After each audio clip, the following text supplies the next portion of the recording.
Welcome to my next project. I'm Shireen with All Street Designs, and I'm going to be starting on this beautiful dresser. This is made by Stanley. This is a client custom. They recently purchased a set of nightstands for me, and we're going to make this coordinate with the nightstand. So a lot of times we're making nightstands coordinate with the dresser, but they got the nightstands first. They needed to refinish this anyway because it does have a large blemish here. And this was caused by either oils or lotion or something that sat here on the top for a while and really just ruined the finish on the top. So they knew it was going to need to be refinished at some point, and I think just having had it for a long time in this color, they've decided that they want to go a different direction. So I'm going to dive in here and get started. The plan is, of course, since we're matching the nightstands, the plan is to make this a creamy white and then to strip the top. Now, when I did the top of the nightstands, I stripped it, bleached it, no stain, no tan wash. I was able to just use the natural color of the wood, top coat it, and was all good. Now, this is a totally different type of wood, different wood species, different patterns. So we're going to see once I get it stripped if I'm going to be able to do that same process without having to mitigate any other colors that are going to come into play to see if we can't make it match the nightstand. So I'm excited to get started on this one, changing the hardware. It's going to just have a totally different vibe when we're done. So it's fun to have such a huge transition happen. And I'm excited to make this a cohesive set for my clients. So let's get started.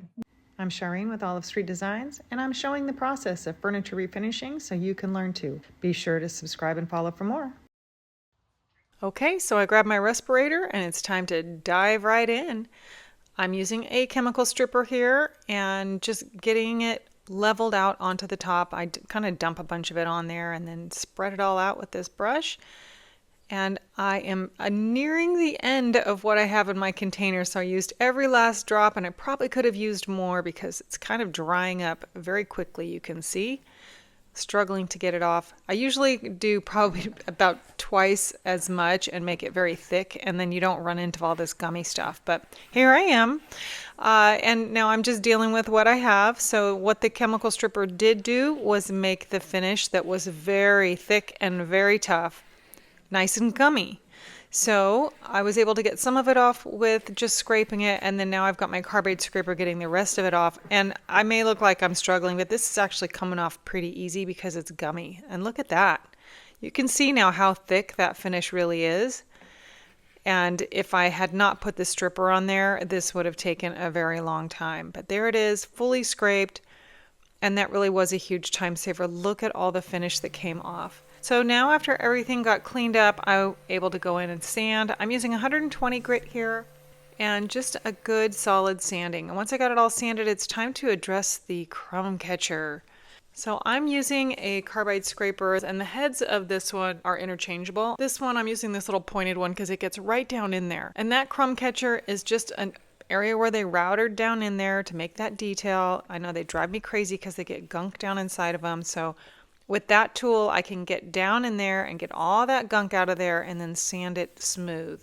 And that's going to prep that area really nicely, and just using my little vacuum to get the rest of the dust out. And now I went up in grit, so this is now 150, and then I also did a 220. This is a 2-part bleach, and this one works better than any other type of bleach that I have used. So one part goes on. You see, again, I just have this little poly brush and I'm spreading it out. It doesn't take a ton, so I put it on there and I really spread it out. And you get it on there even and you let it sit. The instructions are on it, but it's 15 minutes, and then you go in with part B. And again, I'm doing the exact same process. I just put it right on top of part A. I didn't have to do anything. And look, over the course of 20 minutes, now I have a fan on it, how much that lightened.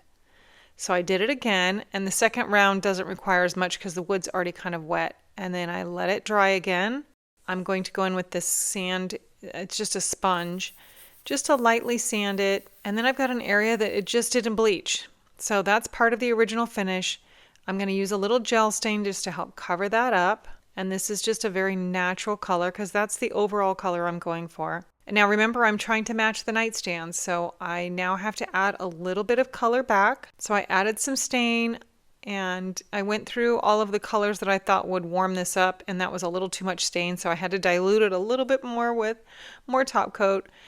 And this is my tinted top coat. So I get lots of questions when I say tinted top coat. They're going, what in the world? I added a little stain to my top coat. That is the color that I put on there, and it just is trying to get it to the color that I wanted. It wasn't quite what I thought, so I added a different color, and now I'm really happy with it. So I did multiple layers. Now every time I do top coat, and I'm going to do another layer, I sand in between, get everything cleaned up, another layer of top coat. And I'm just layering these on here, and now I've got the color that I think really matches the nightstand, so I'm just now doing more coats for durability. And here it is. I think that turned out beautiful and very similar to the nightstands, even though completely different type of wood. So scuff sanding the rest of the dresser, because again, the plan was already set out for this one. So the plan is to try to match the nightstands. I have a few areas that are dented, so this glazing and spot putty are fantastic for that. Okay, I got that all sanded smooth, and now it's time to get this cleaned up.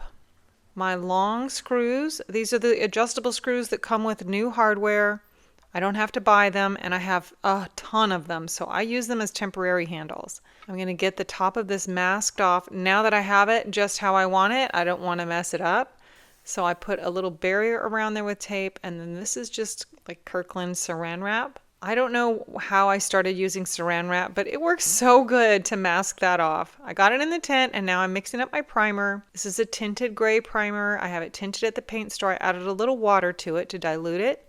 And I decided last minute to go ahead and mask off the back. The dresser is in such beautiful condition. I didn't want to get any overspray on the back. And no, I don't usually paint the back of the dressers. That backer board is just there and it goes against the wall. So there's my good coat of primer. And because we're going to be doing a light color, I wanted to make sure I have a good solid primer base. So now I'm going to let that dry for a couple of hours. And also the tops of these drawers, they fit very tightly into this cabinet and didn't get any primer on them. So I am doing all of that by hand. Just pull the drawers out, put some primer on. Once everything's dry, of course, I'm going to go in and sand. This is probably the most important coat to do the sanding on. Get everything nice and smooth and ready to go for paint. This is Cashmere by Fusion, and this is what I painted the nightstand in, so I knew I had to do it here. Added a little water so that you can spray it. Fusion is very thick and it will not spray well if you don't dilute it. And I started and my sprayer clogged because I didn't strain it. Note to self, just